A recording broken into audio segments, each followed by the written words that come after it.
السلام علیکم ورحمۃ اللہ وبرکاتہ الحمد للہ نحمدہ ونصلی علی رسولہ الکریم اما بعد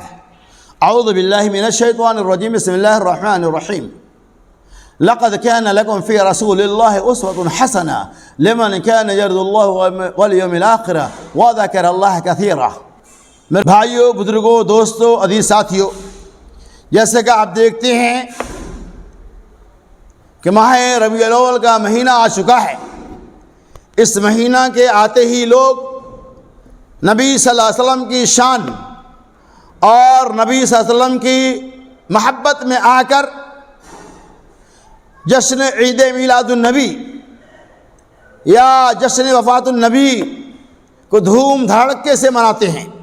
حالانکہ اس کی دلیلیں کتاب و سنت کے اندر موجود نہیں ہیں۔ یقیناً اس کی دلیلیں ہوتی تو ہم کر سکتے تھے۔ اللہ تعالی نے فرمایا لقد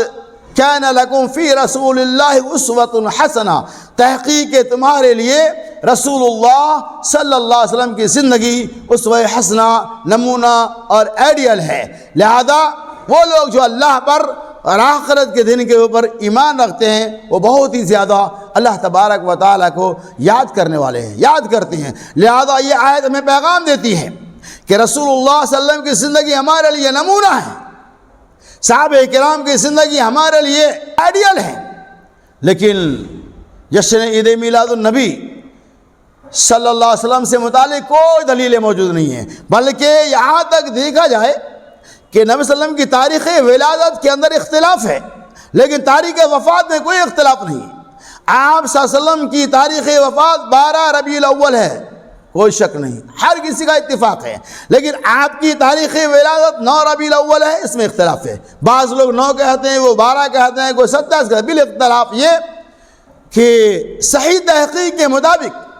نبی صلی اللہ علیہ وسلم کی تاریخ ولادت 9 ربیع الاول ہی ہے، جیسا کہ مصر کے مشہور و معروف عالم دین مولانا محمود پاشا فلکی نے ریاضی کے ذریعہ اس بات کو ثابت کیا ہے کہ نبی صلی اللہ علیہ وسلم کی تاریخ ولادت 9 ربیع الاول دوشنبہ کے دن 520 اپریل 571 عیسوی میں ہوئی، اور صحیح قول یہی ہے۔ لہذا جو لوگ بھی جشن عید میلاد النبی مناتے ہیں اس کے پاس کوئی صحیح دلیل نہیں ہے، اور اسلام کے اندر برتھ ڈے منانا، جنم دن منانے جائز نہیں۔ یہ یہود و نصارہ کی طرف سے، عیسائیوں اور کرسچن کی طرف سے آئی ہوئی چیزیں ہیں، جسے آج ہم اور آپ دھوم دھڑل کے ساتھ مناتے ہیں۔ لہذا اللہ تعالیٰ اس طرح کے تمام بدعات و خرافات سے ہمیں اور آپ کو بچنے کی توفیق رفیق عطا فرمائے۔